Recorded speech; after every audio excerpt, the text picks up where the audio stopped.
اللهم صل وسلم وبارك وأكرم وأنعم عليك يا سيدي يا حبيب الله.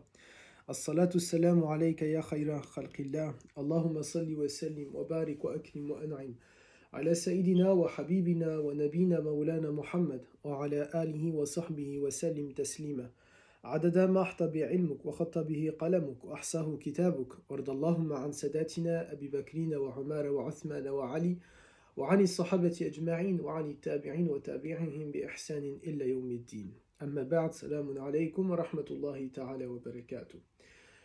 La discussion d'aujourd'hui, c'est une discussion qui est importante, mais dans laquelle il faut vraiment prêter l'oreille et vraiment faire attention.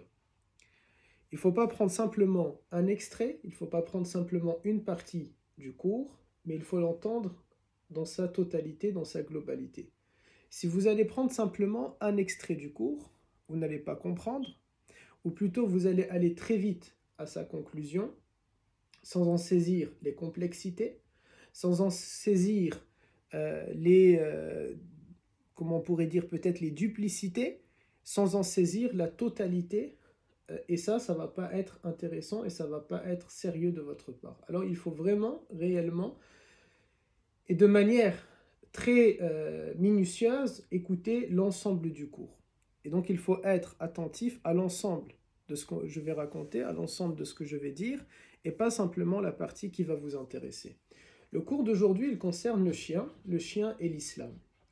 Parce que si on va prendre directement l'argument, ou si vous allez m'entendre simplement, je vais parler à un moment donné et je vais dire le chien est halal, et on va couper et simplement on va retenir le oustad a dit le chien est halal, et on n'a pas compris pourquoi Oustad il a dit le chien est halal. Oustad n'a pas dit le chien est halal et Oustad n'a pas dit le chien est haram.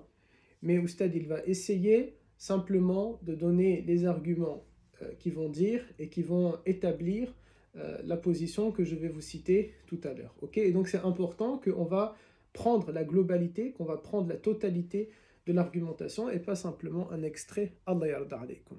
Quand on parle du chien, on parle d'un animal qui n'est pas comme les autres. C'est vrai que tous les animaux ne sont pas pareils. C'est vrai que chaque animal a sa particularité. Il a sa différence par rapport à un autre.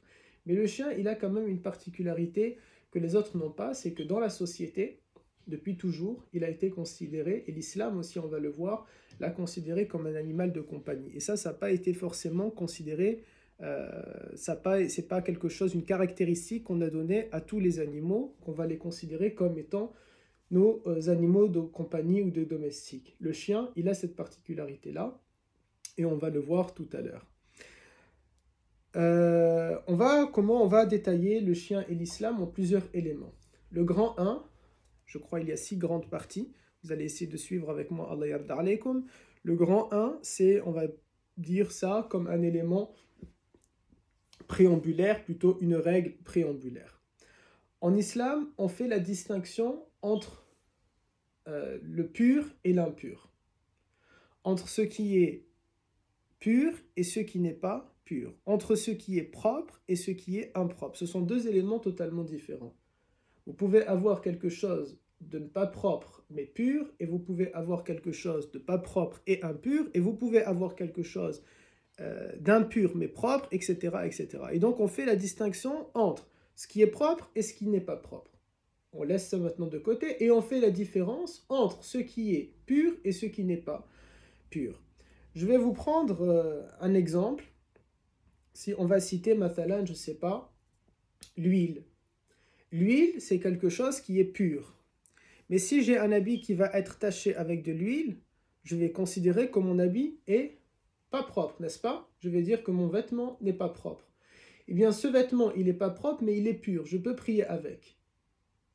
Vous comprenez maintenant comment on est. Alors, on répète, on a dit, on a un vêtement, ou pas forcément un vêtement, mais on va faire la distinction entre le propre et l'impropre. Et on va faire la différence entre le pur et l'impur. Et il y a une règle, c'est qu'implique l'impureté et quelles sont les impuretés. La règle de base en islam, c'est ce qu'on appelle at-tahara al-asliya, c'est-à-dire que toute chose est pure, originellement elle est pure. Et quand une chose a été touchée par une impureté, les impuretés on va les citer tout à l'heure, on considère que quand une chose est touchée par une impureté, on doit l'éliminer. Comment? Avec de l'eau qui est pure. L'eau pure, grosso modo, pour caricaturer, c'est l'eau dite normale. Yani, par exemple, l'eau du robinet, l'eau de la machine à laver, l'eau de pluie, l'eau d'une rivière, etc. Ok? Yani de l'eau à son état naturel.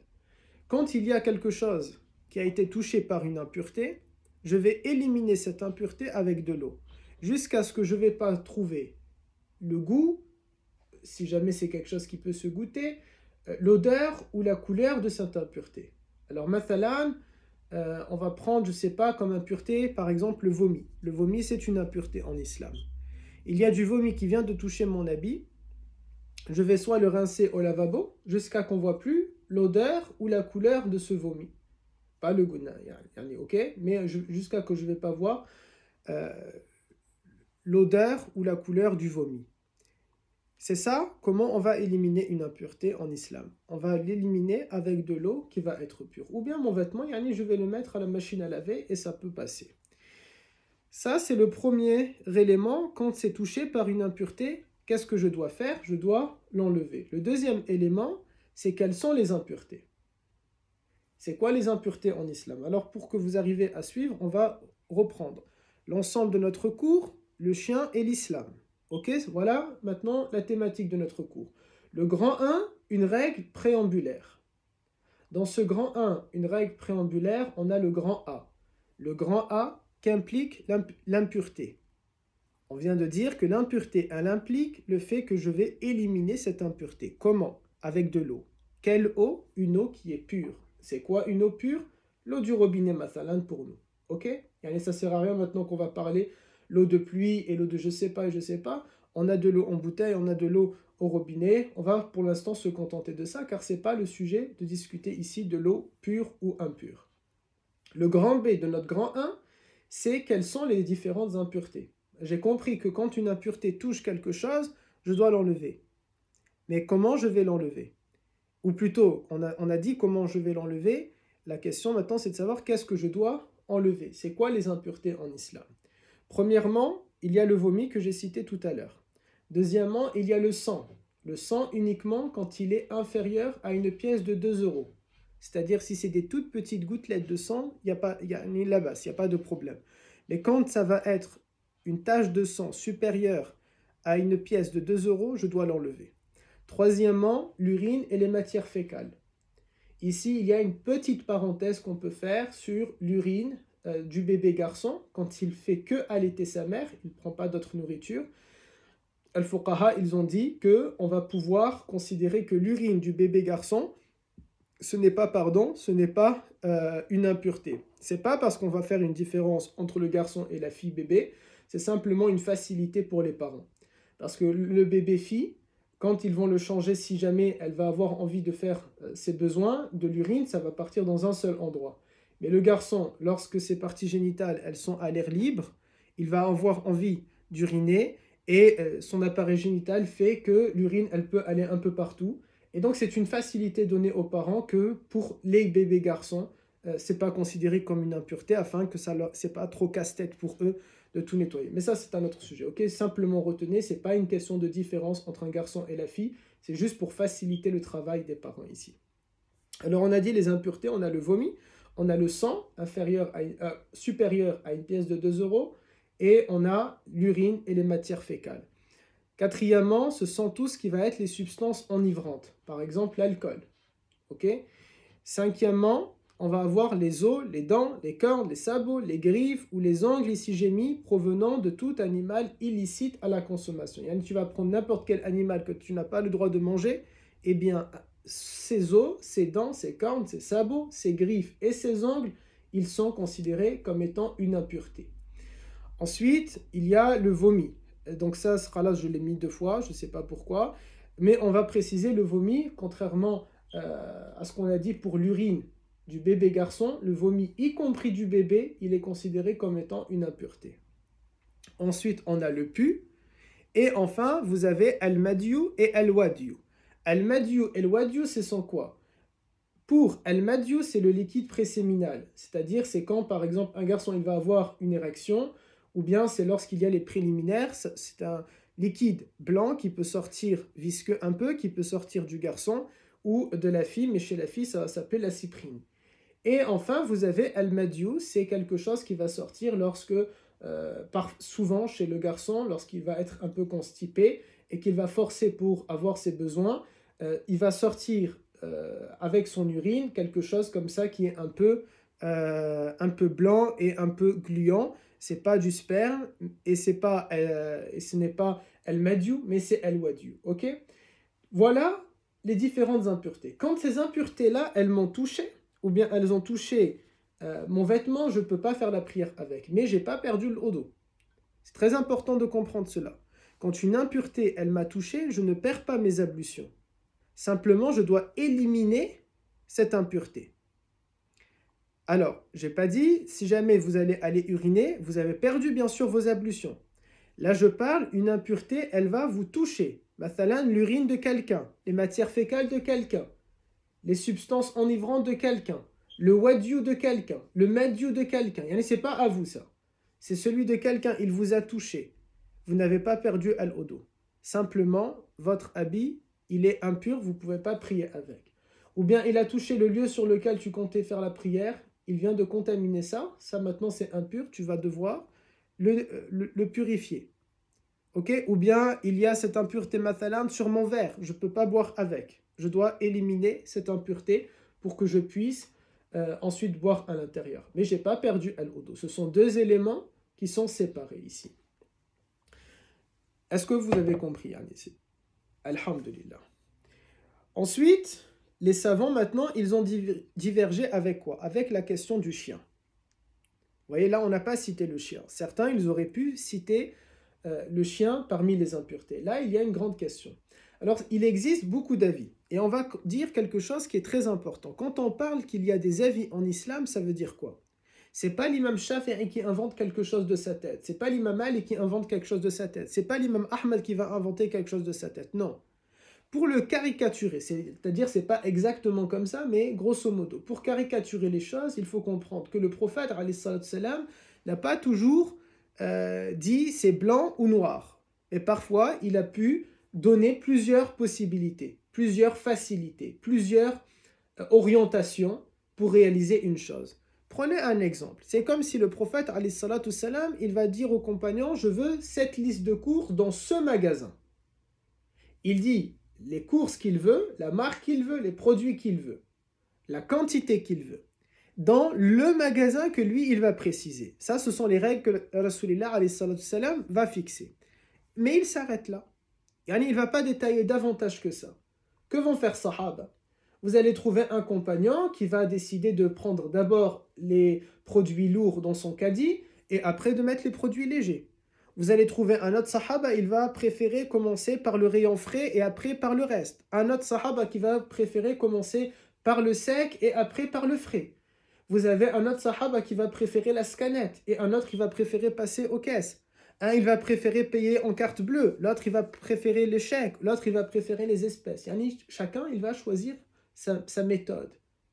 Il n'y a pas de problème ici. Pourquoi? Parce que le prophète a simplement précisé les produits, les marques, les quantités et le lieu.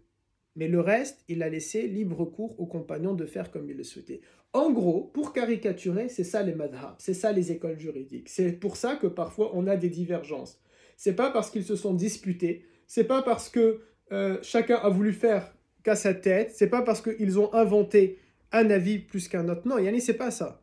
C'est simplement quand le prophète alayhi salatu salam leur a permis cette liberté-là de pouvoir adapter si on veut, pas adapter peut-être c'est pas le bon mot, mais plutôt faire, réaliser son commandement, réaliser ce qu'il a demandé, mais comme eux, ils vont le souhaiter. Ok?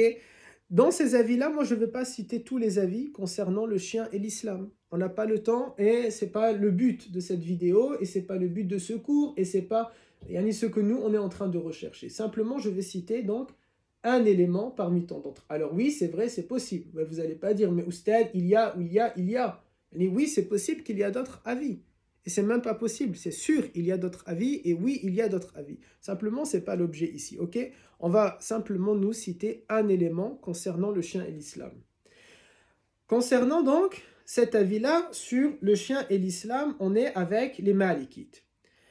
Enfin, les Malikites, l'imam Malik, il va considérer que le chien est totalement pur. Et même, il met dans le même sac le porc. Il dit, il est totalement pur. Mais attention, quand Malik, rahimahullah, il dit le chien est pur et le porc est pur, il ne dit pas que tu peux le manger. Ça n'a rien à voir. Quelque chose de pur ou d'impur, ce n'est pas une question de manger ou de ne pas manger ici. C'est une question de si il m'a touché, est-ce que je dois aller nettoyer mes habits ou pas? C'est ça la question. Ce n'est pas une question de consommation. Oubliez la consommation. La consommation, c'est ce qu'on appelle halal et haram. Mais la question de pur et impur, ce n'est pas une question de consommation. Ok? Alors, pour le chien, et ça sera exactement pareil pour le porc, mais là maintenant on est avec la question du chien, l'imam Malik, il a dit il est totalement pur. On n'a pas encore parlé, est-ce qu'il peut rentrer dans la maison ou il ne peut pas rentrer dans la maison. On a simplement parlé pour l'instant, est-ce qu'il est pur ou pas pur. Est-ce que s'il me touche, je dois aller laver mes vêtements ou pas. L'imam Malik, il dit non. Sur quel argument Malik, rahimahullah, il va se baser? Il va se baser sur le verset 4 de Surat Al-Ma'ida. Allah Ta'ala nous dit à l'intérieur, c'est la traduction, c'est le sens, c'est pas mot pour mot. Vous pouvez manger après avoir invoqué sur lui le nom de Dieu, le gibier saisi par les animaux de proie que vous avez dressé comme les chiens de chasse, d'après ce que Dieu vous a enseigné. Que nous dit ce verset? Ce verset de l'Qur'an qu'on va revoir tout à l'heure, il dit si jamais je vais aller à la chasse et que mon chien, il va aller attraper le gibier et il va me le ramener, je peux manger de ce gibier.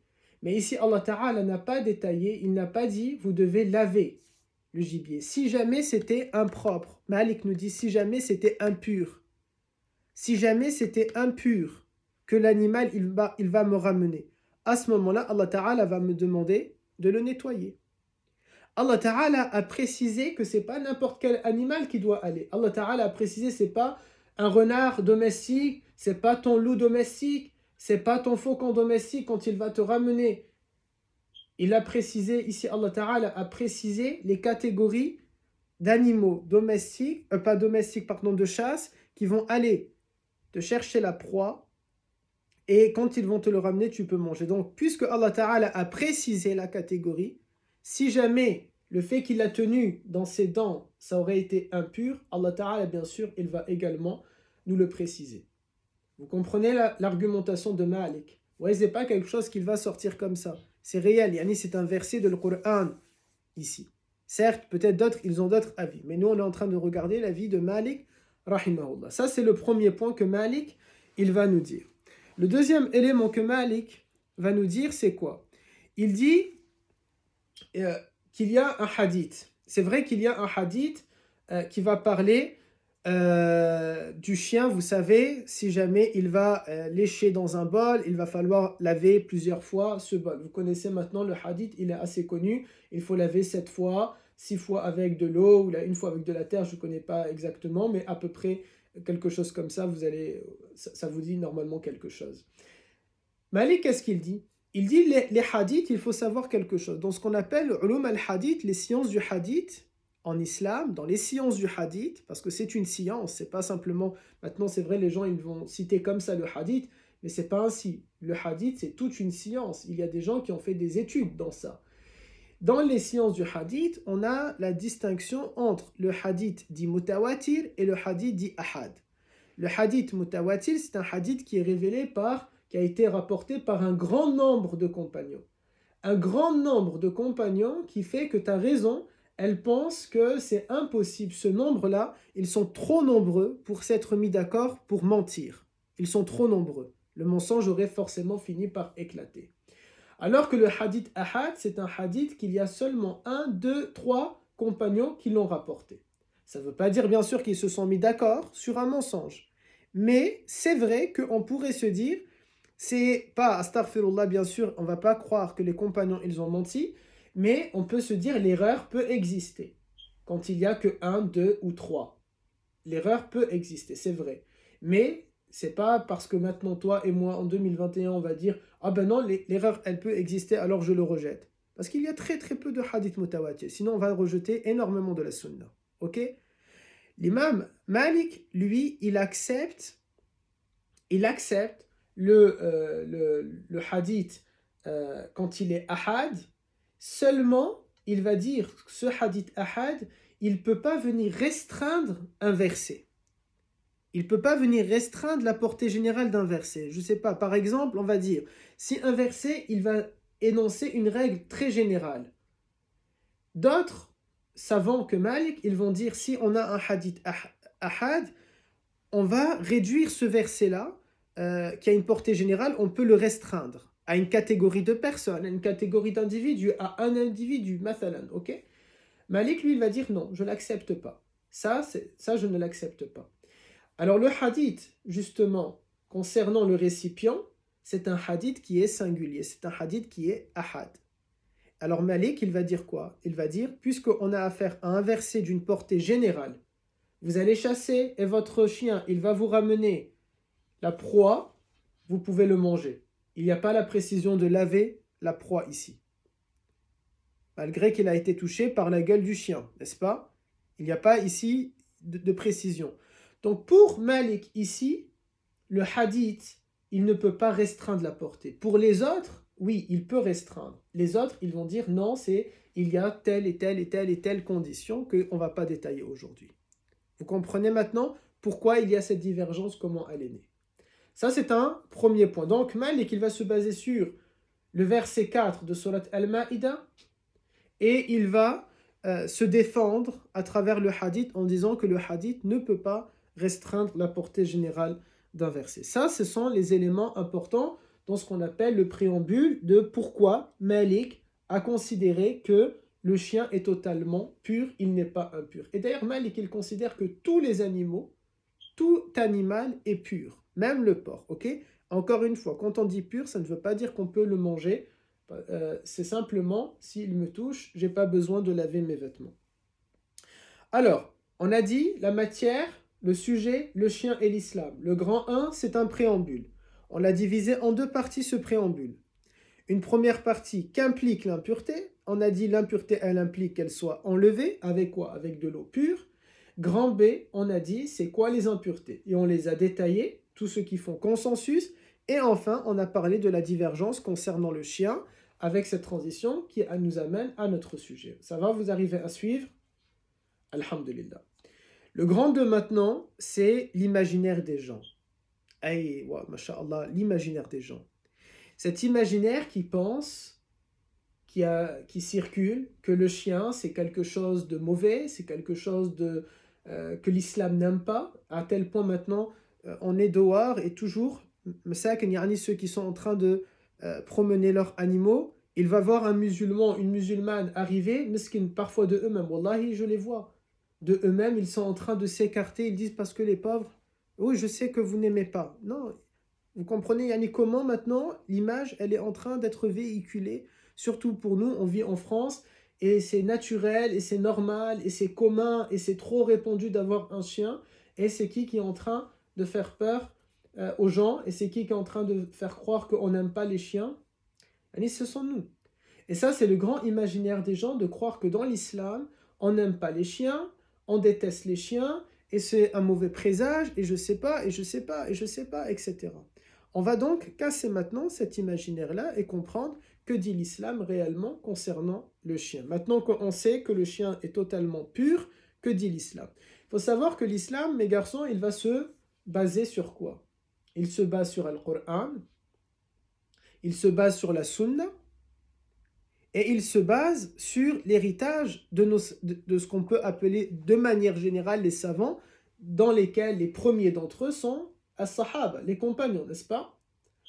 Donc, nos sources, les sources de notre loi, comment on va établir nos lois, ce sont Al-Qur'an, wa Sunna, et enfin l'héritage de nos savants. Et je parle ici de lois spirituelles, bien sûr. Ok, on ne parle pas des lois profanes. Les lois profanes, yani, les sources, c'est quoi? C'est la Constitution, tout simplement. Al-Qur'an, que nous dit le Qur'an sur le chien? Que nous dit la Sunna sur le chien? Et que nous disent les savants sur le chien? C'est ce qu'on va voir maintenant. Donc le grand 2, c'est l'imaginaire des gens, et on va casser cet imaginaire qu'on vient de citer. Avec les sources de la législation musulmane. En premier lieu, le Coran. Que nous raconte le Coran sur le chien? Il faut savoir quelque chose. Allah Ta'ala dans le Coran ne parle jamais en vain. Allah Ta'ala dans le Coran ne va pas citer quelque chose simplement pour le plaisir de le citer, simplement par envie de le citer. Et bien sûr, Allah Ta'ala par sa sagesse, il sait de quoi il parle et il sait pourquoi il parle, Azza wa Jal, et il a utilisé les mots avec sagesse et avec science. Et c'est pour ça que Allah Ta'ala nous dit dans le Coran, est-ce que vous n'allez pas raisonner sur le Coran? Est-ce qu'ils ne réfléchissent pas? Et ce joli verset que j'aime beaucoup, Am lahum a'yunun la yubsiruna biha, ils ont des yeux mais ils ne regardent pas, ils ont des oreilles mais ils n'entendent pas, ils ont des cœurs mais ils ne raisonnent pas. Ok? Donc, il faut bien sûr comprendre quelque chose. Quand Allah Ta'ala va mettre dans le Coran quelque chose, quand Allah Ta'ala va mettre dans le Coran une parole, quand Allah Ta'ala va dire une parole dans le Coran, il le dit avec sagesse et science. Et en effet, Allah Ta'ala nous parle dans Surat Al-Kahf du chien. Et si Allah Ta'ala va citer le chien dans Surat Al-Kahf, c'est qu'il y a une sagesse derrière. Comment Allah Ta'ala nous parle de cela? Allah Ta'ala va dire dans le verset 18 de cette sourate, il va dire quelque chose. Il va dire, Azza wa Jal, que Ashabul Kahf, les gens de la caverne, les compagnons de la caverne, les amis de la caverne, comme vous voulez pour la traduction, c'est en gros une histoire où Allah Ta'ala va endormir un groupe de personnes. Et Allah Ta'ala nous dit dans le verset 18 qu'il va veiller à retourner ces personnes. Ils vont dormir pendant des années. Ils vont tomber dans un coma, si vous voulez. Et c'est Allah Ta'ala, il y a le coma artificiel à l'hôpital, ici c'est un coma artificiel. Simplement, c'est Allah Ta'ala qui les met sous coma. Et Allah Ta'ala dit qu'il a veillé à les retourner, parfois à droite, parfois à gauche. Ça, c'est quelque chose pour nous montrer que Allah Ta'ala ne les a pas simplement mis dans le coma, mais il a veillé à leur motricité, il a veillé à ce qu'ils ne vont pas avoir une maladie ou quoi que ce soit. Vous savez, si vous dormez, même maintenant quelqu'un qui est dans le coma, les médecins, ils vont parfois le bouger, ils vont parfois lui faire quelques exercices parce que sinon, c'est mauvais pour sa santé, c'est mauvais pour lui. Eh bien, Allah Ta'ala veille sur eux. Mais Allah Ta'ala a aussi veillé sur le chien qui les accompagne parce que ce groupe d'individus qu'on appelle les gens de la caverne, ils avaient avec eux un chien.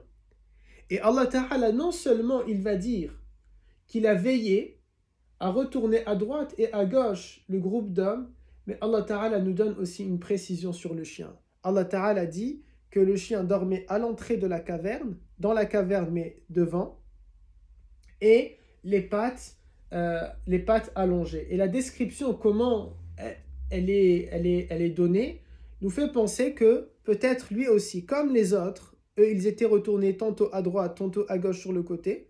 Et on sait que le chien, il avait les pattes allongées. Alors peut-être, Yani, comment on pourrait le comprendre, que lui aussi, il est sur son côté, mais les pattes, elles sont en avant. Et lorsque vous allez, parce que Yani, j'ai fait mes recherches, si vous allez dans un site qui s'appelle par exemple chien.com, vous allez trouver, peut-être ce sont des vétérinaires, Allahu A'lam, qui ont fait ce site-là, vous allez trouver que c'est la meilleure manière pour un chien de dormir, c'est comme cela. C'est une manière de dormir qui va lui apporter de la sérénité, de l'apaisement. Souvent, le chien, il dort, il est recroquevillé sur lui-même. Mais c'est une bonne aussi manière de dormir, il n'y a pas de problème. Mais la meilleure d'entre elles, c'est celle-là. Et Allah Ta'ala a veillé à ce que non seulement les hommes vont dormir de la meilleure des manières dans ce coma, mais aussi ce chien. Et ça, c'est quelque chose qui est intéressant, parce que là, on voit que Allah Ta'ala veille sur cet animal-là. Vous comprenez? Allah Ta'ala veille sur cet animal-là. Et cet animal-là, il n'est pas là pour les surveiller, il n'est pas là pour les garder. Qui est-ce qui va les garder? Allah Ta'ala. On n'a pas besoin du chien pour les garder. Allah Ta'ala va les protéger. Allah Ta'ala va les préserver. Allah Ta'ala va les garder. Il est Azza wa Jal celui qui les a mis dans le coma, il est Azza wa Jal celui qui va les préserver. Et donc là, ce chien, malgré qu'il soit à l'entrée, il ne faut pas le voir comme un chien de garde ici. Ce n'est pas un chien de garde. Astaghfirullah, on n'a pas besoin d'un chien pour garder un groupe d'hommes pieux que Allah Ta'ala va préserver. Allah Azza wa Jal lui-même va s'occuper de les préserver. Allah Azza wa Jal lui-même va s'occuper de les garder. Mais ici, c'est réellement un compagnon. Et on voit ce caractère de compagnon, on voit ce sentiment de compagnon quand, comment, lorsqu'on va aller lire un peu plus Surat Al-Kahf. Cette sourate qu'on doit lire normalement chaque vendredi. Chaque vendredi se rappelle. Qu'est-ce qu'on voit dans le verset 22 Surat Al-Kahf? on voit cette, cette comment on appelle ça, cette discussion, cette polémique que certains ils ont eue pour savoir combien ils étaient les compagnons de cette caverne, combien ils étaient ceux qui étaient dans cette caverne. Alors certains ils ont dit 4, d'autres ils ont dit 6, d'autres ils ont dit 8. Et dans 4, 6 et 8, on inclut toujours le chien avec eux. 3 et le quatrième c'est le chien. Ou bien 5 et le sixième c'est le chien. Ou bien 7 et le huitième c'est le chien. Et Allah Ta'ala clôture ce verset en disant mais il est le seul Azza wa Jal avec très peu à qui il a donné Ta'ala cet enseignement, à savoir leur nombre. Mais là, nous, le nombre ne nous intéresse pas. Et d'ailleurs, Dieu dit, je ne vais pas dire une bêtise, je regarde exactement Allah Ta'ala ce qu'il dit. Il va dire, je n'ai pas noté ici le verset.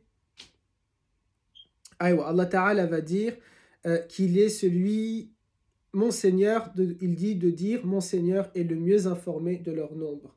C'est-à-dire, nous, ce n'est pas intéressant de savoir le nombre. Ce qui nous intéresse ici, c'est quoi? Ce qui nous intéresse ici, c'est de savoir que Allah Ta'ala a toujours compté, et les gens ont compté toujours le chien avec ce groupe de personnes. Et là, ça nous montre le caractère de compagnon du chien, de membre de la famille. Il est un des membres des gens de la caverne. Lorsqu'on dit Ashabul Kaf, les gens de la caverne, on inclut avec le chien. C'est comme maintenant, vous allez trouver un maître qui a un chien avec lui, il va considérer que c'est un membre de la maison, que c'est un membre de la famille. Il a sa place dans la voiture, il a son billet dans le voyage. Vous voyez, il est une des entités, une des personnes, un des êtres de cette famille. Eh bien, le chien dans Surat Al-Kahf, c'est un des éléments, c'est une des entités, c'est un des êtres, un des personnages, un des compagnons des gens de la caverne. Allah Ta'ala l'a inclus à l'intérieur de cette famille. Allah Ta'ala l'a inclus avec ces gens qui sont vertueux. Et donc là, l'imaginaire maintenant des gens, de croire que, il faut s'éloigner d'un chien, je ne sais pas. Allah Ta'ala a préservé ce chien. Allah Ta'ala a veillé au sommeil de ce chien. Allah Ta'ala a joint ce chien avec un groupe de vertueux. Allah Ta'ala a cité ce chien. Mais surtout, qu'est-ce qu'on peut dire ici d'emblée, dès maintenant? Les anges, ils ont refusé de rentrer, vous pensez, dans la caverne? Est-ce que les anges, ils ont refusé de rentrer dans cette caverne alors qu'il y a des hommes vertueux? Est-ce que les anges gardiens, ils ont fui? Est-ce que l'ange qui écrit les bonnes actions et celui qui écrit les mauvaises, ils ont fui? Et on parle de personnes qui sont vertueuses ici. Mais ça, on va en revenir tout à l'heure dessus. Que nous dit encore le Coran? Al-Qur'an Al-Karim nous dit également dans le verset 4 de Surat Al-Ma'ida, celui qu'on a vu tout à l'heure, il nous parle du fait, encore une fois, que quand je vais chasser, Allah Ta'ala n'a pas précisé que je dois laver. Et donc, on a ces 3 versets qui vont évoquer le chien dans le Coran. Donc, premièrement, pour déconstruire l'imaginaire des gens, on va citer ces 3 versets. Verset 18 de Surat Al-Kahf, 22 de Surat Al-Kahf, et le verset 4 de Surat Al-Ma'ida, dans lequel on voit que ni le chien est impur, ni le chien va faire fuir les anges qui ne vont pas rentrer à l'intérieur de la caverne, et en plus de ça, on y apprend que le chien, on y comprend que le chien, il est un membre d'une entité sérieuse, pieuse, vertueuse que sont ce groupe de jeunes, les gens de la caverne, et ça on parlera une autre fois, si vous le voulez, des gens de la caverne. Ensuite, qu'est-ce que va dire la sunna? Que va dire la sunna concernant le chien? Il y a un hadith, je vais vous le citer, qui est dans le recueil de Muslim, qu'un des compagnons de Rasulillah alayhi salatu salam, en l'occurrence Adi ibn Hatim, il a interrogé Rasulillah en lui disant: Ya Rasulallah, j'envoie mes chiens de chasse en prononçant le nom d'Allah, en disant Yani Bismillah. Puis-je consommer le gibier qu'elle capture pour moi? Et le prophète alayhi salatu salam lui répondit: si tu envoies tes chiens bien dressés et il capture pour toi un gibier, prononce le nom de Dieu et consomme-en. Adi ibn Hatim l'interrogea à nouveau en disant: même si le gibier avait été tué par les chiens, ya Rasulallah, Et il lui répond, alayhi salatu salam, oui, à condition qu'aucun autre chien qui n'est pas à toi n'aurait participé à la capture. Yani c'est quoi? Et on a une version, ça c'est dans Muslim, et on a une version légèrement différente dans Sahih al-Bukhari. Qu'est-ce qu'on comprend de ça?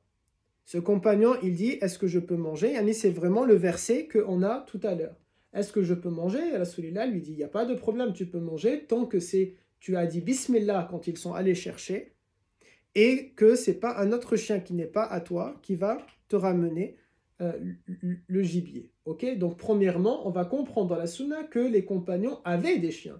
Parce que ce compagnon Adi yani c'est un compagnon. Il a ses chiens, et il a des chiens, il n'a pas un maintenant, il a plusieurs chiens. Donc on voit déjà un compagnon qui a des chiens. Le prophète ne s'est pas offusqué de le savoir avec des chiens. Il lui a pas dit, mon Dieu, A'udhu billah, et ton ange gardien, où est-ce qu'il est? Et l'ange à droite et l'ange à gauche? Non, il n'y a pas de problème. Il ne s'est pas offusqué. Il lui répond à sa question normalement. Et est-ce qu'on va penser que Rasulullah alayhi salatu salam, il va laisser son compagnon avoir un animal qui est mauvais, qui est impur, qui est astaghfirullah, je ne sais pas quoi? Non, abadan. Le prophète sallam, obligatoirement, il va enseigner à ses compagnons al-halal wal-haram, le bien et le mal. Obligatoirement, il va leur indiquer le droit chemin, le bon chemin. Et donc, il ne va pas les laisser, commettre quelque chose, un impair, quelque chose qui ne serait pas correct. Et donc, s'il n'a rien dit à Hadi, si ce n'est pour lui donner les prérogatives, les conditions pour qu'on puisse manger du gibier, ça veut dire que là-bas, il n'y a aucun problème pour avoir un chien. Maintenant, c'est vrai, on n'a pas encore parlé, est-ce qu'il rentre à la maison ou il ne rentre pas à la maison? On va voir tout ça juste après, Inch'Allah Ta'ala. Un autre élément de la sunna, c'est quoi? C'est dans Sahih al-Bukhari, on va retrouver que Abu Huraira radiyallahu anhu, il va dire, on tient du prophète qu'un homme vit un chien tellement altéré qu'il mangeait de la terre humide. Prenant alors sa bottine, cet homme s'en servit pour puiser de l'eau qu'il offrit au chien et répéta ce manège jusqu'à ce que l'animal se fût désaltéré. Dieu sut gré à cet homme et le fit entrer au paradis. Cette histoire, vous la connaissez tous. Il y a une version que c'est une femme et il y a une version que c'est un homme. Ici, dans Bukhari, c'est un homme. Un homme, il va voir un chien assoiffé, il va enlever sa bottine, sa chaussure, et il va remplir de l'eau et il va le donner au chien jusqu'à ce que le chien, il n'a plus soif. Et là, le prophète informe les autres compagnons, cet homme vient d'être promis au paradis parce qu'il a désaltéré un chien. Alors si dans l'imaginaire maintenant des gens, des musulmans, s'ils sont vraiment en train de croire que le chien est impur, que le chien est mauvais, que le chien il a bon dos le chien, et on a mis plein de mauvaises choses sur lui. Meskin yani. Si vraiment il avait tout ça, est-ce que Allah Ta'ala va promettre le paradis à quelqu'un qui va donner à boire au chien abadan? Que nous dit par exemple, vous savez, il y a une histoire. Il y a beaucoup comme ça d'histoires sur Facebook qui vont circuler, ce qu'eux ils appellent des sagesses. Un cheikh qui va trouver un scorpion en train de se noyer et il va l'enlever. Vous connaissez non l'histoire? Je me rappelle un de mes enseignants à l'USH, Cheikh Monsef Zinati, il a commenté à un moment donné sur Facebook quelque chose que j'ai trop aimé. Peut-être j'ai même pas liké. Mais quelque chose que j'ai beaucoup aimé. Qu'est-ce qu'il va dire? Il va dire cette histoire, elle n'est pas... Les gens, quand ils citent cette histoire, c'est pour dire, regardez, on sauve même le scorpion qui nous pique, c'est joli, c'est beau, c'est un peu comme ça. Mais Cheikh Monsef Zinati, il dit quelque chose qui est très intéressant et il a raison. Il dit quoi? Il dit non, parce que le prophète sallallahu alayhi wa sallam nous a demandé de tuer les scorpions. Le scorpion, tu dois le tuer, parce que c'est un nuisible, parce qu'il est un danger, parce qu'il pose problème. Eh bien, si le chien pose problème, si le chien posait aussi problème, si le chien était aussi mauvais, était aussi impur, qu'est-ce que Allah Ta'ala et son prophète auraient fait? Ils nous auraient demandé de tuer le chien. Or, ce n'est pas le cas. Or, ce n'est pas cela. Vous comprenez? Et donc là, on a un deuxième élément pour déconstruire l'imaginaire des gens autour du chien. Un autre élément de la sunna, Abdullah ibn Omar. Vous connaissez Abdullah ibn Omar, le fils du grand Omar ibn al-Khattab. Omar ibn al-Khattab, un grand compagnon, et Abdullah, son fils, aussi un grand compagnon. Les deux sont de grands compagnons. Et Abdullah ibn Omar, qu'est-ce qu'il raconte? Il nous dit dans Sahih al-Bukhari que aussi loin qu'il se souvient, dans toute sa jeunesse qu'il se rappelle, quand il était dans la mosquée de Rasulillah, avec Rasulillah, pas après, pas avant, pendant qu'il est avec Rasulillah, il y a des chiens qui rentrent et qui sortent dans la mosquée. Il dit il y a des chiens qui dormaient dans la mosquée. C'était chez eux, ils restent dormir dans la mosquée. C'est un hadith sahih, un hadith authentique dans Al-Bukhari. Ils ne dorment pas dans une maison anonyme, ils ne dorment pas chez quelqu'un. Et ce n'est pas dans un refuge, non. Ils dorment dans la mosquée de Rasulillah, alayhi salatu salam. Dans cette mosquée, quand tu vas prier une fois, ça vaut des centaines et centaines de fois. Ils prient dans cette mosquée, les compagnons. Le prophète prie dans cette mosquée. Le prophète vit dans cette mosquée.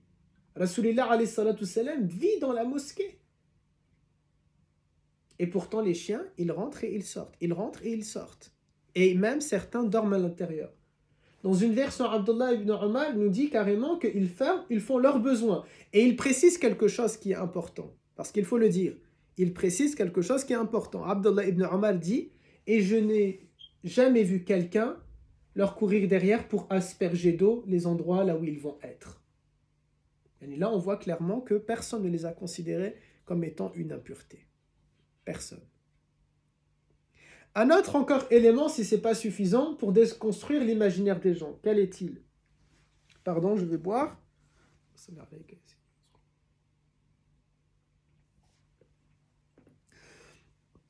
C'est le fait qu'on sait d'Al-Hassan ou Al-Hussein, radiyallahu anhuma, les petits-fils de Rasulillah. On sait qu'ils avaient un chien.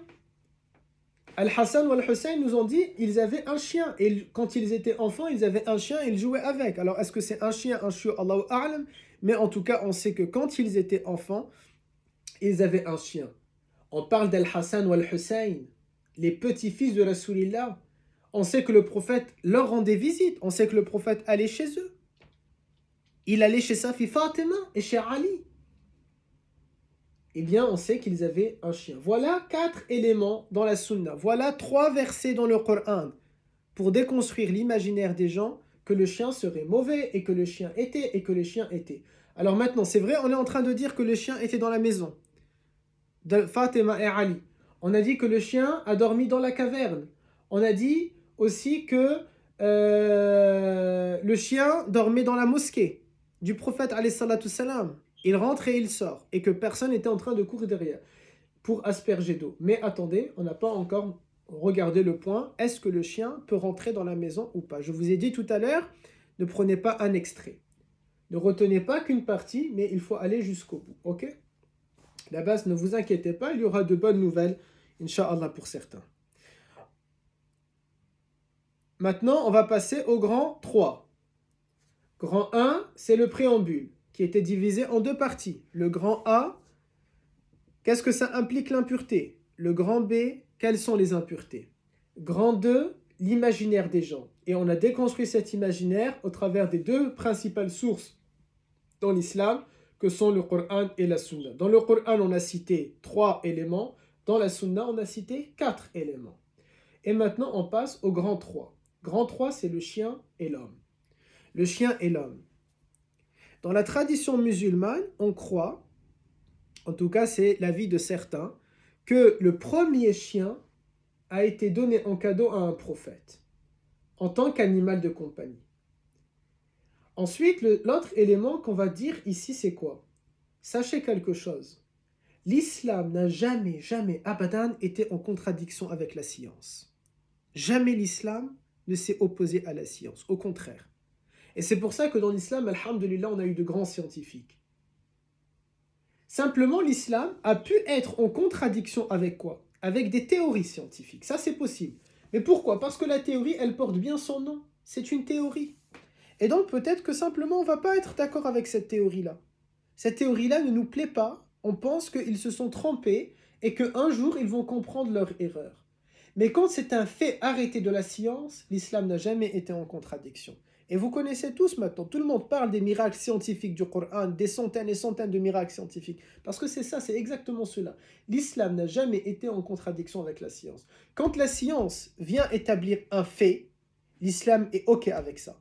Soit l'islam est OK parce qu'on a un texte qui confirme ce que la science dit, du Coran, de la Sunna, des savants, de leur raisonnement, etc.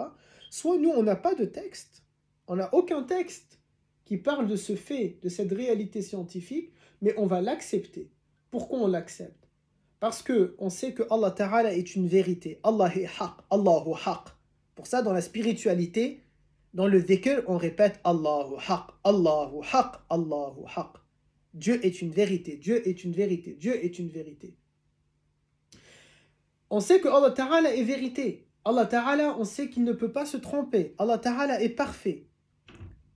Et donc, à partir du moment où Allah Ta'ala est vérité, où Allah Ta'ala est une vérité, Allah Ta'ala a établi les choses de manière sérieuse, de manière véritable, de manière vraie, quand la science, qui va arriver à des conclusions, qui va aboutir à des conclusions avec des faits solides, avec des faits scientifiques, que Allah Ta'ala, des outils que Allah Ta'ala leur a permis, ça ne peut pas être en contradiction. C'est impossible, abadan.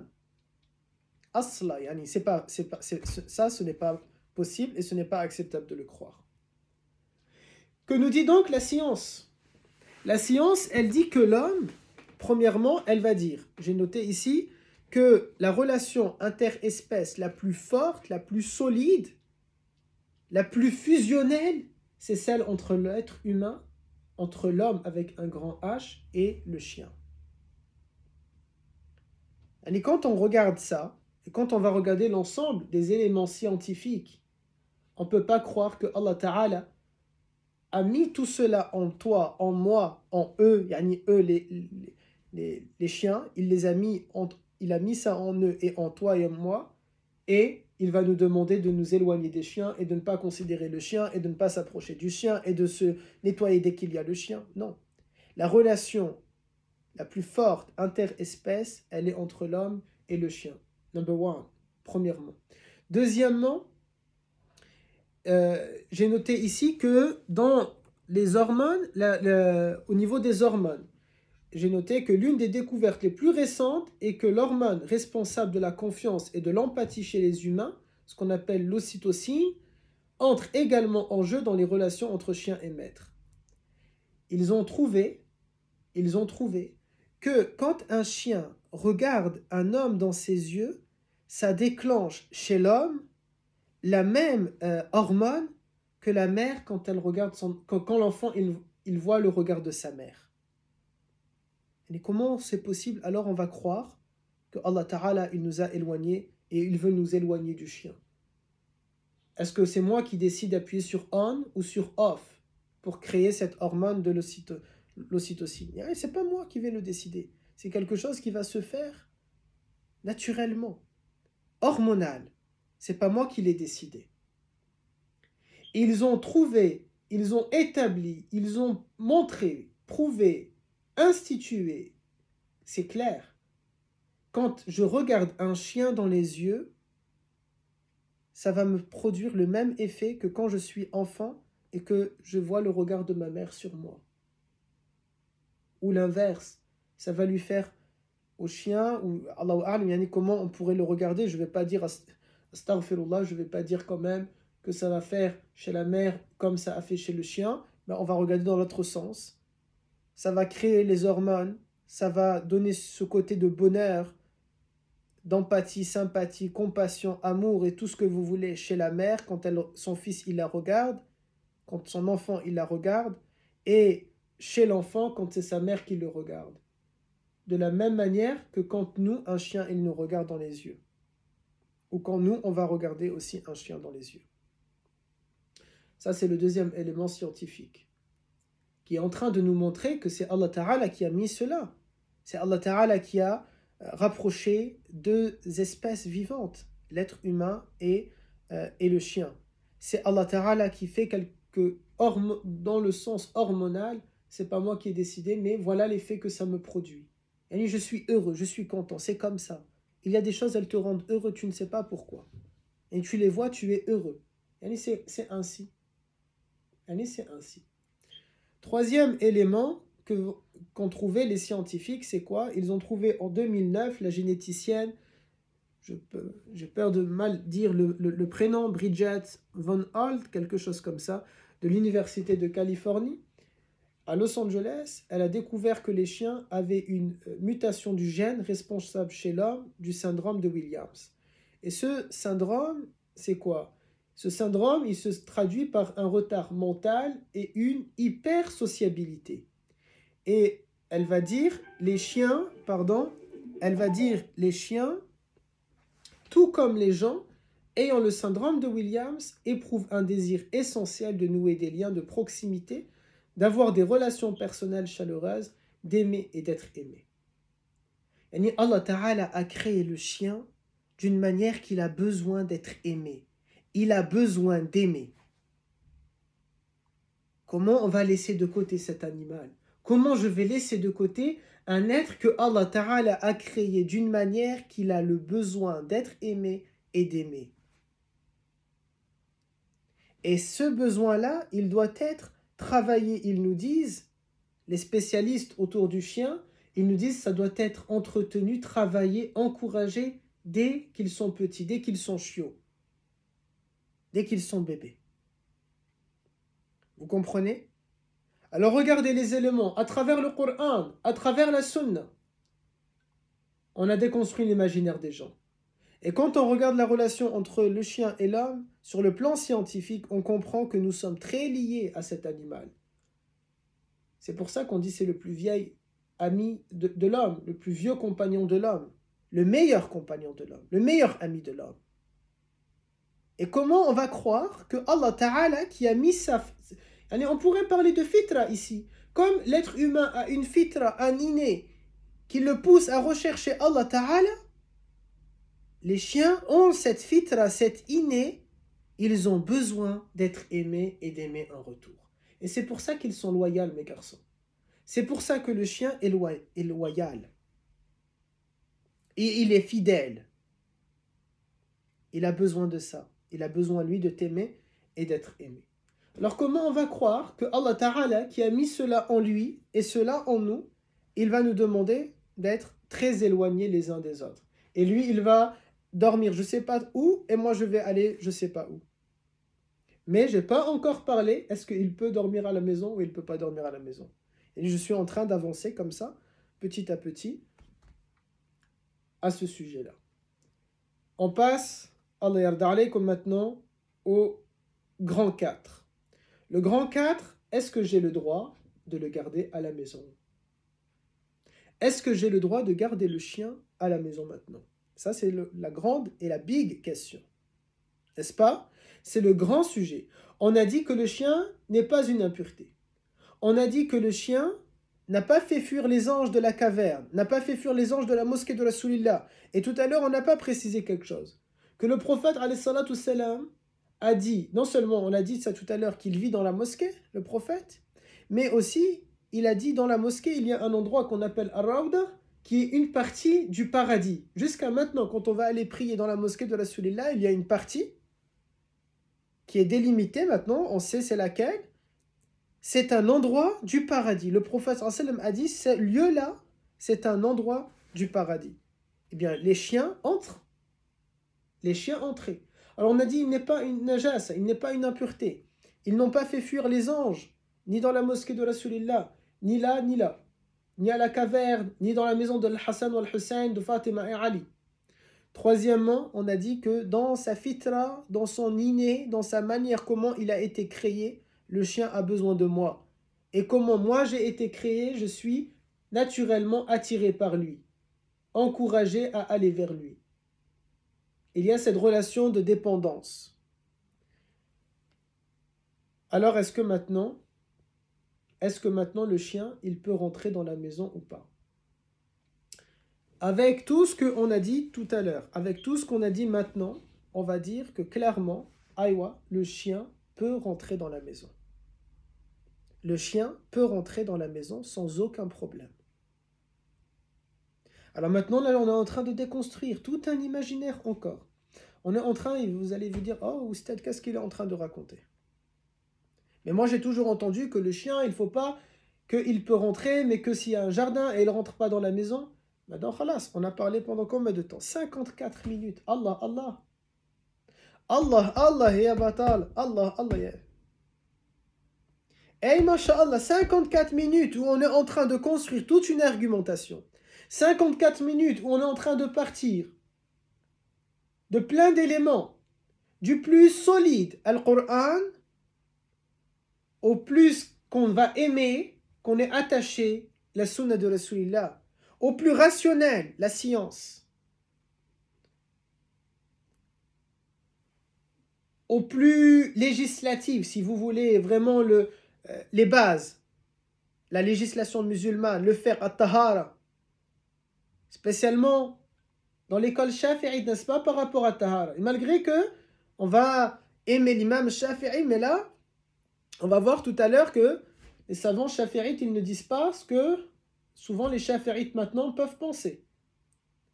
Ni les malikites aujourd'hui font ce que l'imam Malik a pu penser. Alors, la réponse à ce point-là, c'est Aïwa, le chien peut rentrer dans la maison. Fort de toute l'argumentation qu'on a dit tout à l'heure, le chien peut rentrer dans la maison. Et sachez quelque chose, simplement, c'est quoi?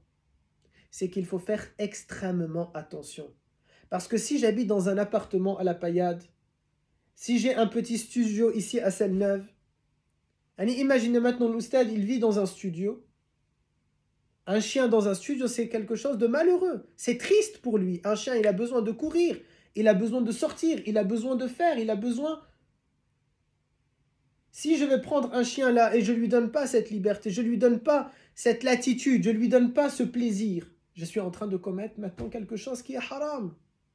Et donc le haram, ce n'est pas parce qu'il est rentré dans ma maison. Et le haram, c'est quoi? C'est parce que je n'ai pas la maison adaptée. Et vous comprenez comment maintenant ça s'est transformé. De la base, il faut avoir le jardin pour son bien-être, c'est devenu la seule condition. Non, parce que tu peux avoir un appartement et si tu es toujours dehors, si tu n'as pas une vie sédentaire, tu es constamment en train de sortir, il sort, tu es un grand sportif, toujours tu vas aller faire du footing, il va aller sortir avec toi faire le footing. Tu vas travailler, toujours tu es dehors, je ne sais pas quel type de métier tu peux avoir, tu es constamment dehors, il est avec toi dehors, il vit, il est heureux, il est bien, là-bas, il n'y a pas de problème. Simplement, c'est une précaution que les savants ont pris. La précaution qu'il va vivre dans un appartement, comment on va faire? Comment on va faire à ce moment-là? Do you understand? Vous comprenez? C'est dans ce sens-là. Je l'ai dit tout à l'heure, attention, bien sûr, il y a d'autres avis. On ne va pas citer ici tous les avis. Et je ne suis pas un savant pour vous citer l'ensemble des avis. Et il ne m'appartient pas de polémiquer. Mais alhamdoulilah, des avis existent et solides concernant le fait que le chien peut rentrer là. Parce que je vous donne moi maintenant cette facilité-là.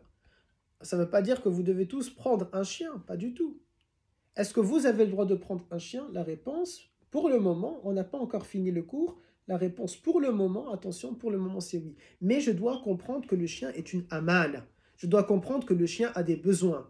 Et tout ce que j'ai raconté sur la relation et qu'il a besoin d'être aimé et d'être aimé, et tout ce que j'ai raconté, que ce soit Al-Hassan et Al-Hussein qui jouent avec lui, qui sortent avec lui, les chiens qui rentraient, qui sortaient, ils n'étaient pas enfermés.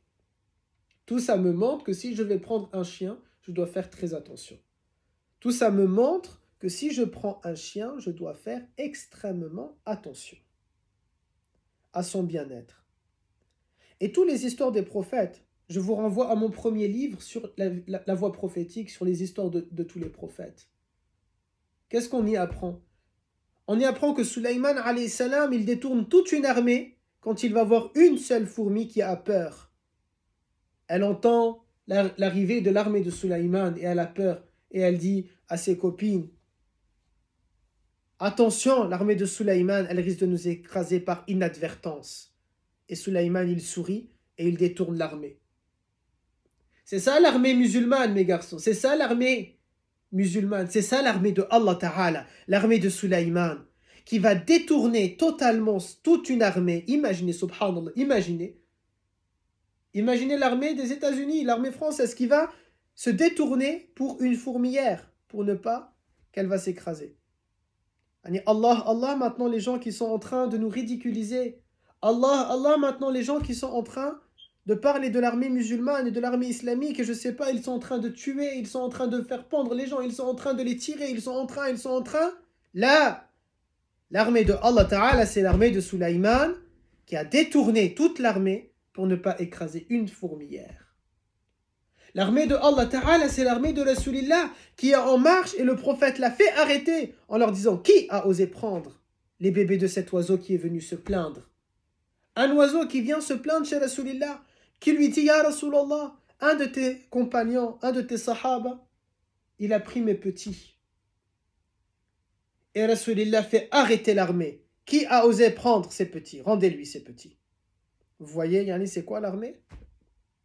La véritable. N'importe quel prophète, Salih et sa chamelle, Yunus et la baleine, Moussa et les serpents, Sulaiman et la fourmi, Rasulillah et la chamelle qui a choisi l'endroit où va être bâtie la mosquée. Toutes les histoires des prophètes sont en train de nous montrer le lien fort qu'il y a. La plus belle des histoires chez les prophètes pour nous montrer l'importance de faire attention aux animaux. Laquelle?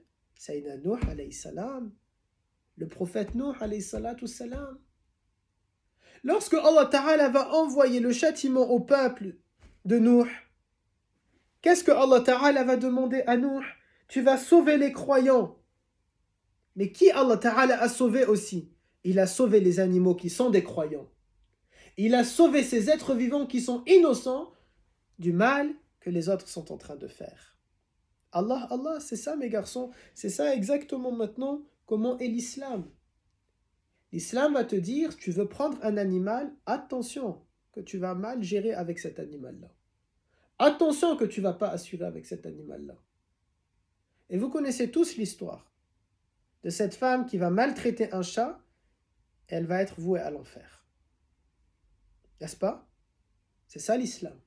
Tu as un animal, c'est une amana, au point que l'islam, elle te dit, tout être vivant est sacré. Tu ne vas pas arracher une plante pour le plaisir de l'arracher. Tu vas arracher pour défricher, tu vas arracher pourquoi? Pour offrir.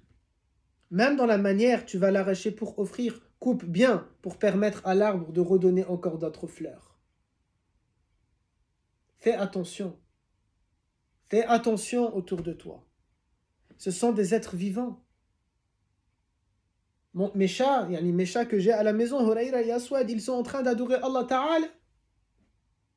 Les plantes, l'olivier que la première j'ai m'a offert, mais il ne m'a jamais donné, malheureusement, d'olive. Le clémentinier qui ne m'a jamais offert de clémentine.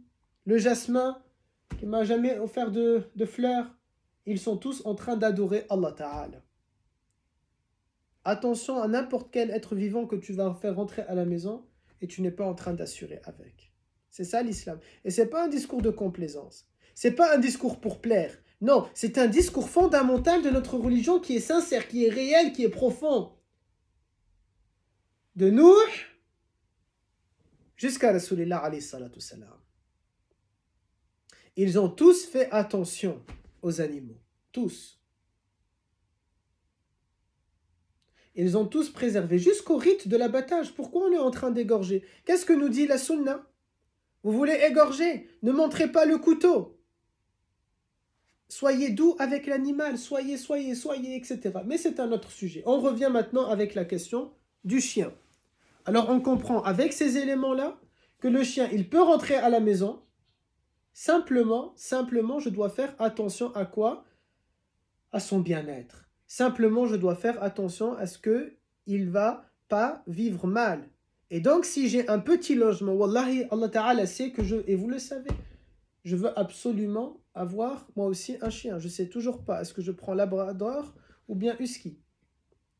Alors, Ayoub, il est avec Labrador, Smaïl, il est avec Husky. Allahu A'lam, qu'est-ce qu'on va prendre? Mais là maintenant, on ne peut pas ici. Dans un studio, on ne peut pas. Vous comprenez? Cinquième élément, qu'en est-il alors de ce hadith? Il y a, vous savez, un hadith dans la sunna qui dit que celui qui va prendre un chien, et c'est pas pour garder la maison, et c'est pas pour la chasse, alors il est le terme mal'oun. C'est-à-dire que Allah Ta'ala va le maudire. Allah Ta'ala va le maudire. Qu'en est-il alors de cette question-là, de ce sujet-là? de ce hadith-là. Comment on va dire?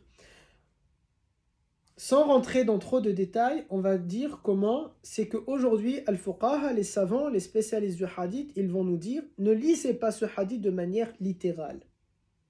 Mais ce hadith, il s'adresse à ceux qui ont pris, et quand le prophète a dit, ils n'ont pas pris pour la garde, ils n'ont pas pris pour la chasse.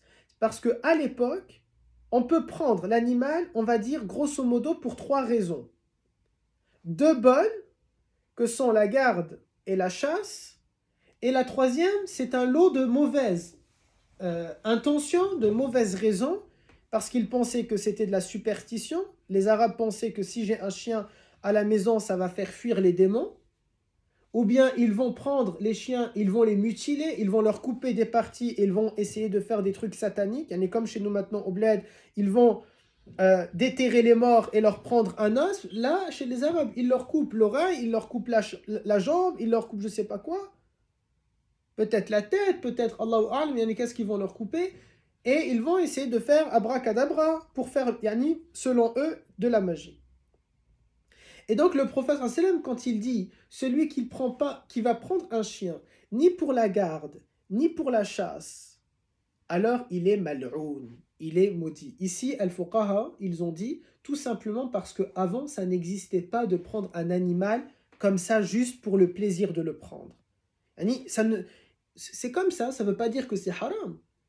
Parce que maintenant, ça veut dire, à ce moment-là, vous n'avez pas le droit, je ne sais pas, d'avoir un jasmin à la maison parce qu'ils n'avaient pas de jasmin à la maison. Moi, j'ai jamais entendu que le prophète, ils avaient des bouquets de fleurs dans des vases, etc. Vous voyez? Non, c'est pas parce que eux, ils n'avaient pas le chien en tant qu'animal de compagnie que nous aussi, on ne peut pas l'avoir.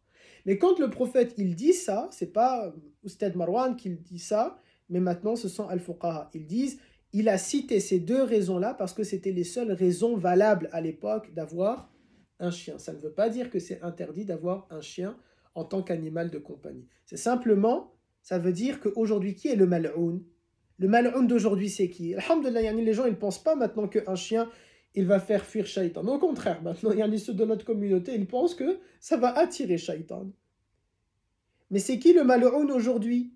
C'est quelqu'un qui ne va pas prendre un animal pour une vraie raison, mais il va le prendre, je ne sais pas, on ne va pas viser une communauté ou on ne va pas viser une catégorie de personnes, mais mathalan, je ne sais pas, il va le prendre et il va l'exploiter. Il va prendre un chien juste pour attiser un peu la peine des autres, comme ça il va prendre de l'argent, etc., etc. Vous comprenez?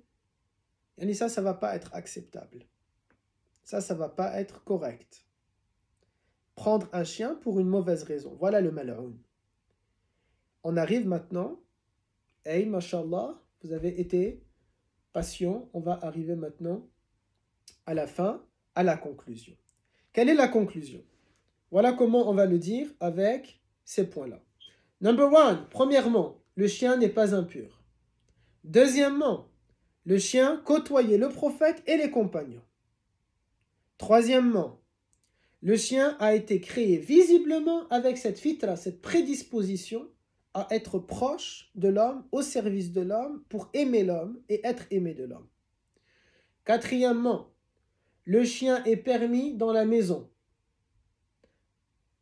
Quatrièmement, le chien est permis dans la maison. Mais, les savants ont fortement déconseillé de le prendre en dehors de la garde ou pour la chasse. Mais il est permis. Il est permis. Pourquoi ils nous disent en dehors de la garde et de la chasse ne prenez pas? Parce qu'ils sont inquiets de qu'est-ce qu'on va en faire. De comment on va faire. Ok? Mais c'est permis. Cinquièmement, le chien est une grande responsabilité devant Allah Ta'ala. C'est une grande amana. Attention. Renseignez-vous d'abord. Ça veut dire quoi de prendre un chien? C'est quoi les responsabilités d'un chien? C'est quoi? Qu'est-ce qu'il attend un chien? Un chien, ça dépend, vous savez, un chien, ça dépend selon ton mode de vie. Tu vas pas prendre un caniche et toi, tu sors constamment tout le temps.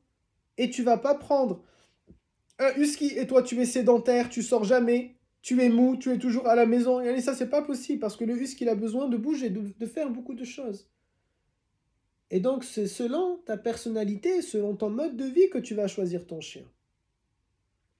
C'est une aman, c'est une responsabilité devant Allah Ta'ala. Sixièmement, la majorité des savants, en faisant mes recherches, j'ai bien vu, la majorité des savants considèrent, ils sont totalement d'accord pour dire que le chien ne fait pas fuir les anges, que le chien est permis dans la maison et qu'il n'y a aucun problème pour que le chien rentre dans la maison. La majorité des savants. Mais ce qu'il y a de fou, c'est que la majorité des gens pensent l'inverse. Mais la majorité des savants sont d'accord pour que le chien rentre. Simplement, ils donnent un petit tuto. Ils vont dire, pas une condition, mais un petit conseil. Ils vont dire, c'est mieux que dans la maison, il y a une pièce réservée à la prière dans laquelle il ne rentre pas. Mais on a dit, il n'est pas impur. Donc, il n'y a pas de problème. Qui va dire dans une pièce? Ce sont les savants chaférites. Les savants chaférites, ils vont dire, c'est permis que le chien rentre dans la maison, mais mettez une pièce. Avec les savants hanafites, ils vont dire, mettez une pièce dans laquelle il ne rentre pas. C'est pas tu enfermes le chien dans une pièce, hein, on n'a pas dit cela. Attention. Le chien, il est libre dans toute la maison, mais il y a une pièce dans laquelle il n'a pas le droit de rentrer, qui va servir en tant que lieu d'adoration. Là, il n'y a pas de problème. Maintenant, c'est comme dehors. Il y a marqué, dans certains commerces, nos amis les chiens ne sont pas les bienvenus. Qui va nous faire le reproche alors que dans une pièce de la maison, le chien n'est pas le bienvenu? À Carrefour, il n'est pas le bienvenu, non? Au Polygone, il n'est pas le bienvenu, non? Khalas, yani c'est comme cela, tout simplement. Nos amis les chiens, imaginez maintenant il va mettre dans sa chambre, nos amis les chiens ne sont pas les bienvenus. Dans le reste de la maison, il n'y a pas de problème, tout simplement. Donc la majorité des savants permet que le chien rentre dans la maison sans aucun problème, sans faire fuir les anges, bien sûr. Et je vais vous dire quelque chose. Sachez, je vais vous dire quelque chose, parce qu'il faut être un peu rationnel. Wallah, ici, vraiment, le chien faisait fuir les anges. Vous ne pensez pas qu'on va tous acheter un chien? On va tous prendre un chien? Comme ça, les anges, hop, ils sont partis, il n'y a personne pour écrire mes bonnes actions ou mes mauvaises actions? Et moi, le premier, je vais faire. Non, le chien ne fait pas fuir les anges, mes garçons. Ok, il n'y a pas de problème à l'avoir. Simplement, voilà, les Hanafites et les Shafi'ites nous ont dit, c'est mieux d'avoir une pièce qui est réservée à l'adoration dans laquelle ils ne rentrent pas. C'était le sixième point. Septième point, ils vont dire que Allahumma salli alayka ya sayyidi ya Rasulallah. Ça, je l'ai dit. Oui, septième point, il faut avoir une raison légitime pour avoir un chien. Une raison légitime, yani peu importe. Il n'y a pas une liste exhaustive. Dès que toi, tu as une raison, il te tient compagnie, il te fait du bien, tu te sens en sécurité, tu veux sortir avec, tu as besoin de lui. Vous comprenez? Dès que tu as une raison, il n'y a pas de problème. Là, c'est pour ne pas tomber dans le mal'oun. Yani, je le prends, mais pour l'utiliser pour un mauvais escient. C'est un cobaye ou je sais pas, c'est comme maintenant, je connais trop d'hommes, de femmes, ils ont pris des chats, des chatons, ils jouent avec l'enfant, hop, il va grandir le chat, il va faire ses griffes, il va faire de l'urine, il devient ennuyant parce qu'il dort 17 heures par jour, allez hop, on va le jeter, on va ramener un autre chaton. Abadan, avec le chien n'est pas un chat. Le chien n'est pas un chat. Et avec le chat, bien sûr, c'est haram, tu ne peux pas faire cela, c'est pas correct. Mais imagine encore pire avec un chien. Encore pire peut-être avec un chien. Et donc c'est dans ce sens-là, il te faut une vraie utilité de l'avoir, quel que soit, qu'il te tienne compagnie, que tu te sens bien avec, peu importe. Yani, on a dit le chien n'est pas le chat, et regarde, il y a Aswad qui est là. Ahlan wa sahlan. Huitième point. On va apprendre un chien bientôt, Inch'Allah. Hein, Aswad? Huitième point, c'est le fait que le prophète, alayhi salatu wassalam, a interdit, c'est vrai, dans un hadith, le prophète a dit, on n'a pas le droit d'acheter un chien. Et regardez d'ailleurs, il n'a pas dit, vous n'avez pas le droit d'acquérir un chien, mais il a dit simplement de l'acheter. Alors maintenant, les savants, c'est pour ça que dans tous les savants, là on a dit la majorité des savants permet d'avoir un chien. Dans ce big majorité, vous les prenez, ils sont dans un panier, dans eux tous, la majorité d'entre eux a dit tu ne peux pas acheter un chien. Tu dois l'obtenir si jamais on va te l'offrir. Et la minorité d'entre eux, donc là-bas, il n'y a aucun problème pour suivre cette minorité-là. Moi, je pense que c'est intéressant de les suivre ici. Ils ont dit, il n'y a aucun problème, tu peux quand même acheter le chien parce que aujourd'hui, c'est pas, ils ont fait maintenant ce qu'on appelle un qiyas, un raisonnement par analogie.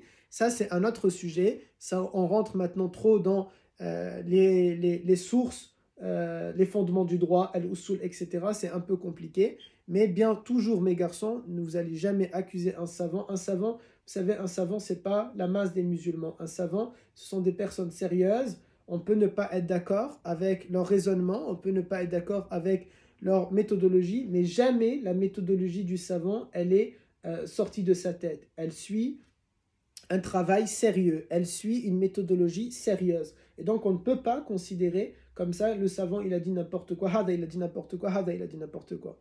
Toujours les musulmans ont suivi des savants. C'est faux celui qui va vous dire qu'il n'y avait pas de savants. Bien sûr, il y a toujours eu. Les 7 fuqaha de Médine, juste après Rasulillah, il y avait les savants. As-Sahaba, bien sûr, à l'époque de Rasulillah, il n'y a pas. Pourquoi? Rasulillah reçoit la révélation d'un coup. Mais tout de suite après, on a les 7 savants de Médine. Et les mères des croyants elles-mêmes étaient des savants. Et là, je vous renvoie à mon livre. Lisez le livre. Lisez Nous sommes les mères des croyants. Et regardez Yani. Les mères des croyants, elles étaient elles-mêmes des savants. Elles étaient elles-mêmes elles étaient elles-mêmes des enseignantes dans la religion. On a toujours eu des savants. On a toujours eu des personnes pour nous enseigner, pour nous éduquer et qui avaient un grand bagage, qui n'étaient pas simplement des du'at, qui avaient un certain bagage. Et donc, alhamdulillah, s'ils nous ont dit qu'on peut l'avoir en l'achetant, là, bas, il n'y a aucun problème. Voilà pour cette vidéo. Puisse Allah Ta'ala, mes garçons, voilà pour ce cours. Puisse Allah Ta'ala vous préserver. Puisse Allah Ta'ala préserver nos animaux de compagnie. Puisse Allah Ta'ala me préserver Aswad et me préserver Hurayra. Puisse Allah Ta'ala nous accompagner. Puisse Allah Ta'ala nous aider à parfaire notre moralité, à devenir meilleur jour après jour. Jazakumullahu khayran. Wassalamu alaikum wa rahmatullahi ta'ala wa barakatuh.